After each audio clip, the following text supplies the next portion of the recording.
नमस्कार, मैं स्मरण भूमि से रोहित शर्मा। जहानाबाद में है अरवल, जो पहले जहानाबाद हुआ करता था, अब अरवल बना जिला है। और यहाँ पर कुर्था प्रखंड में एक बहुत बड़ा लगा हुआ मेला है। शोषित समाज दल एक पार्टी है और बोले जगदेव बाबू का आज जन्मदिन था उनका। और इस उपलक्ष्य में ये मेला लग रहा है। और ये अद्भुत चीज़ ये है कि पूरे भारत के इतिहास में ऐसा क्रांतिकारी विचारधारा वाले लोगों के साथ सामान्य जन का जुड़ाव बहुत कम देखा गया है। लाखों की भीड़ यहाँ आई है।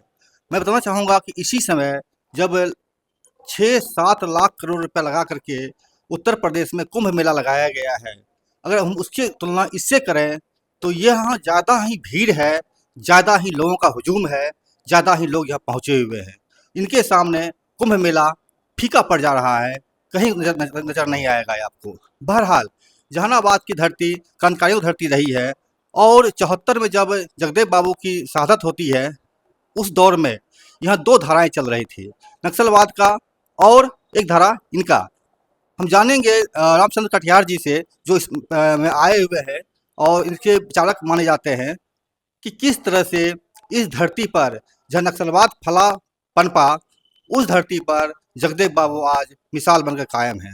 सर, समरभूमि में बहुत बहुत स्वागत है आपका। धन्यवाद। सर, जहानाबाद का नाम जब लोग लेते हैं तो माओवाद नक्सलवाद से जुड़ता है। जगदेव बाबू इतना प्रसिद्ध कैसे हुए यहाँ पर काम करके? ऐसा है कि नक्सलवाद पीड़ित लोगों के असह्य पीड़ा जब हो गई तो वो हिंसा पर उतर आए। उनका नेतृत्व जो है वो विचारहीन था, लेकिन उनकी समस्याओं को लेकर प्रशासन से लड़ना झगड़ना और तमाम बातें थी, तो वो उनके साथ हुए, लेकिन वो दिशा सही नहीं थी। मार काट की दिशा से कोई बदलाव नहीं होता है, बदलाव होता है विचारों से। ये जो सामाजिक बराबरी जब तक नहीं होगी तब तक आर्थिक बराबरी संभव नहीं है। और जो ये नक्सल वाला मामला है वो आर्थिक बराबरी के लिए संघर्ष का मामला है। तो भारत में बिना सामाजिक बराबरी के आर्थिक बराबरी आ ही नहीं सकती। सर, एक सवाल रहेगा कि आज मेला यहाँ पर है और ये मेला में लाखों लोग उमड़ पड़े हैं। इसी समय कुंभ मेला लगा हुआ है, वहाँ भी बहुत सारे लोग मरे हैं। क्या संदेश देना चाहेंगे जनता को आप इस मेला के माध्यम से? ये दो मेले दो विचारों के प्रतीक हैं। शहीद जगदेव मेला मानववाद का प्रतीक है। यहाँ वैज्ञानिक विचार जनमानस में फैलाए जाते हैं, समस्याओं का समाधान बताया जाता है और शोषितों में कमीरों में एकता कायम करने का प्रयास किया जाता है, आह्वान किया जाता है। और जो संगम जैसा मेला है ये ब्राह्मणवाद फैलाने का मेला है, लोगों को अंधविश्वास में डुबाने का मेला है और आर्थिक कमाई का मेला है। तीनों चीज़ें मिल करके पूरे देश को बर्बाद कर रहे हैं, यही इनका लक्ष्य है। सर, जब मैं मेला में गया हुआ था, वहाँ पर लोगों से बातचीत हुई हमारी हुई। वो लोग कह रहे थे कि हम हिंदू राष्ट्र बनाएंगे। ये हिंदू राष्ट्र की परिकल्पना कैसे आई और इसके बारे में आप क्या सोचते हैं? देखो, हिंदू तो कोई होता नहीं है। हिंदू शब्द ही विदेशी फारसी भाषा का है, जिसका अर्थ होता है काफिर, लुटेरा, रहजन, काला आदमी। तो ये दूसरे का दिया हुआ नाम ये गुलामी का प्रतीक है, लेकिन ये हजारों साल की गुलामी इनको भा गई है। और ये अंटशंट हिंदू क्या है भाई? हिंदू की कोई किताब नहीं है। हिंदू धर्म होता तो हिंदू धर्म की कोई किताब होती, किसी हिंदू धर्म की किताब में हिंदू शब्द होता। जब हिंदी का शब्द नहीं है तो इनका शब्द ही कहाँ से आ गया? ये पाखंड फैलाते हैं।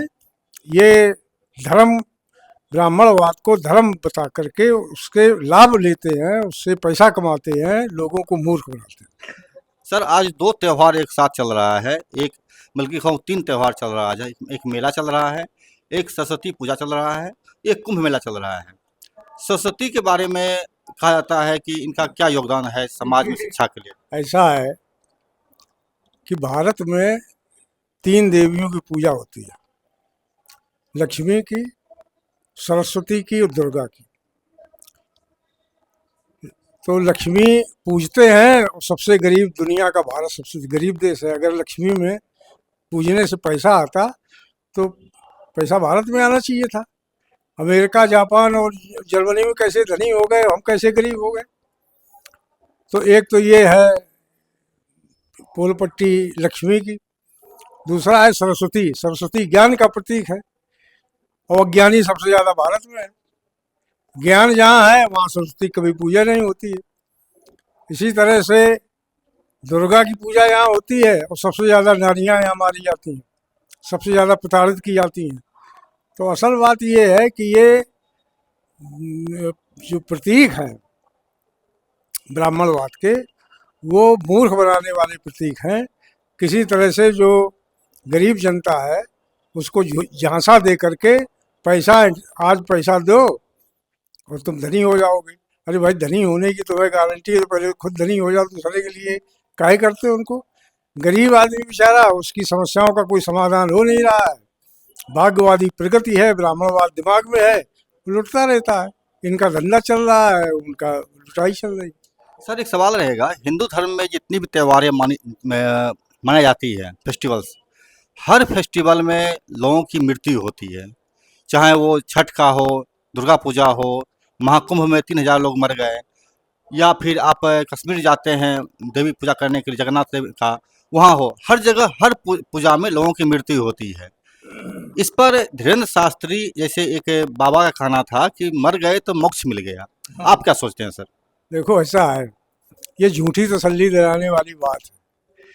जैसे उन्होंने कहा कि मोक्ष मिल जाएगा है, या ये काम करने से धन पैदा हो जाएगा। असल बात ये है कि जनता समस्याओं से घिरी हुई है, कोई उपाय उसके पास है नहीं। अब ज्योतिषी बड़े बड़े भारत में माने जा रहे हैं। ज्योतिषी को नहीं मालूम था कि यहाँ मेला में भगदड़ मचेगी और आदमी मरेंगे, तो भविष्यवाणी कर देते। तो जब संकट आता है तो उनके सब ज्योतिषी फेल हो जाते हैं। लेकिन गरीब जनता के बीच में जाकर के ये उनको झूठा झांसा देते हैं कि तुम इतना रुपए में ये पूजा करा लो तो तुम्हारे सब पाप धुल जाएंगे, तुम धनी हो जाओगे, तुम महान हो जाओगे, तुम ये हो जाओगे। अब जब उसका जिंदगी भर किए करता है मेहनत, कुछ मिलता नहीं है, तो सोचता है शायद इससे काम चल जाए। तो मर्ज बढ़ता गया, ये जो दवा की दवा करते हैं मर्ज और बढ़ जाता है। ये सर, बाबा साहब अम्बेडकर ने लड़ाई लड़ा था शोषितों के लिए, दलितों के लिए, और अंततः उन्होंने जो है हिंदू धर्म को त्याग करके बौद्ध धर्म अपनाने का रास्ता अपनाया। आप क्या समझते हैं कि क्या बौद्ध धर्म अपनाने से ही रास्ता बनेगा या कोई और तरीका है? देखो, ऐसा है कि ये उनके जीवन की गलती थी, उन्होंने ये महसूस किया था। आपको एक घटना याद दिला दें कि जब वो नागपुर में भिक्खू से बौद्ध धर्म ग्रहण कर रहे थे, तो भिक्खू ने कहा कि बुद्धम शरणम गच्छामि। तो उन्होंने कहा बुद्धम शरणम गच्छामि। कहा धम्मम शरणम गच्छामि, तो कहा धम्मम शरणम गच्छामि।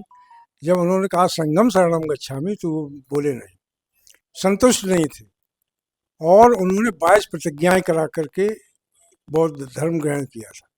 लेकिन बाबा साहब ये भूल गए कि धर्म में संशोधन नहीं होता। आप संशोधन कर रहे हैं, कोई कोई धर्म हो, धर्म इतना अवैज्ञानिक होते हैं। उस जमाने में वो वैज्ञानिक थे। जैसे उस जमाने में आँख से दिखाई पड़ता था कि सूरज चल रहा है, सारे धर्मों ने लिखा है कि सूरज चलता है। लेकिन जब गैलीलियो ने दूरबीन बनाई, उसने बता दिया कि सूरज नहीं चलता, पृथ्वी चलती है, तो ये धर्म विरोधी बात हो गई, उस पर उनको सजा हुई। तो कहने का मतलब है कि पुराने विचार, रोज नई नई खोजें होती हैं, रोज वैज्ञानिक तर्क होते हैं, विज्ञान रोज खोज करता है। आप जबरदस्ती अवैज्ञानिक बात को विज्ञान के युग में धर्म के नाम पे लागू करवाते हैं, ये गलत है। तो धर्म कोई अच्छे हैं, कुछ बातें अच्छी हैं, लेकिन बिगाड़ा लोगों ने बहुत है। इसलिए जो महामना बुद्ध ने कहा था कि जो बात तर्क की कसौटी पर खड़ी हो उसी को मानना। किसी बड़ी किताब में लिखी है, किसी बड़े आदमी ने कही है, या बहुत दिनों से लोग उसको सच मान रहे हैं, उसको सच मत मानना, तर्क करना, ये वैज्ञानिक बात है। इसका पूरा प्रारूप अर्जक संघ ने इस्तेमाल किया है। तो महामना बुद्ध का असली विचार जानना हो या उस पर चलना हो तो अरिजक सिंह पढ़ लीजिए। जी। सर एक चीज़ बोलना पूछना था हमको, आपका बहुत बिजी शेड्यूल है, बस थोड़ा सा जरूरत जनता की ज़रूरत है। सर ये अम्बेडकर साहब ने कहा था कि भारत का जो इतिहास है वो बौद्ध धर्म बनाम ब्राह्मण धर्म के बीच के संघर्ष का इतिहास है। इसे कितना एग्री करते हैं नहीं, सर? बिल्कुल सही। देखो ऐसा है कि ब्राह्मणवाद अंधविश्वास पर आधारित है, अवैज्ञानिक है और शोषण पर आधारित है। इसके विरुद्ध जो विचार आता है पहले तो ये लड़ता है और जब ये हार जाता है, पार नहीं पा पाता है, तो उसी में घुस करके उसका सत्यानाश करता है। तो बुद्ध धर्म से पहले ये लड़ा, लेकिन जब ये देखा कि अजय है तो उसी में घुस करके उसको मारने लगा। यही हाल इस्लाम का हुआ। इस्लाम जब यहाँ आया तो इन्हें बहुत उसके खिलाफ हल्ला मचाया, लेकिन जब वो तेजी से बढ़ने लगा तो वहाँ बन के सैयद बन गए और इस्लाम को ही ब्राह्मणवाद में डाल दिया। ये इनकी फितरत है। सर एक सवाल रहेगा कि अभी जो शोषित दल जो संघर्ष कर रही है, इसके संघर्ष का आगे प्रारूप क्या होगा? क्योंकि 90% की बात आप करते हैं, 90% में जाति, धर्म, अंधविश्वास, बहुत तरीके का डिवीजन किया हुआ, बंटवारा किया हुआ है। इसे कैसे लड़ेंगे सर? बंटवारा तो विचार से होता है। इन्होंने ब्राह्मणवाद का जो प्रचार किया और वर्ण व्यवस्था जो बनाई, जाति व्यवस्था जो बनाई, सीढ़ी नुमा बनाई। ऊपर सबसे ऊंची जात, नीचे सबसे नीची जात।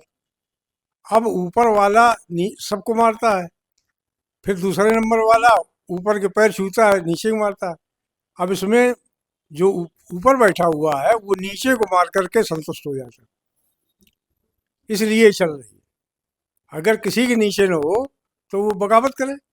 और दूसरा बात, जो पुनर्जन्म का सिद्धांत है वो बदलाव का विरोधी है, बदलाव होने नहीं देता। उसमें लिखा हुआ है पिछले जन्म में जो आपने किया है वो अब भोग रहे हो, अब जो करोगे आगे भोगोगे, तो उसमें बदलाव की तो कोई संभावना है नहीं। इसलिए ये टिका हुआ है।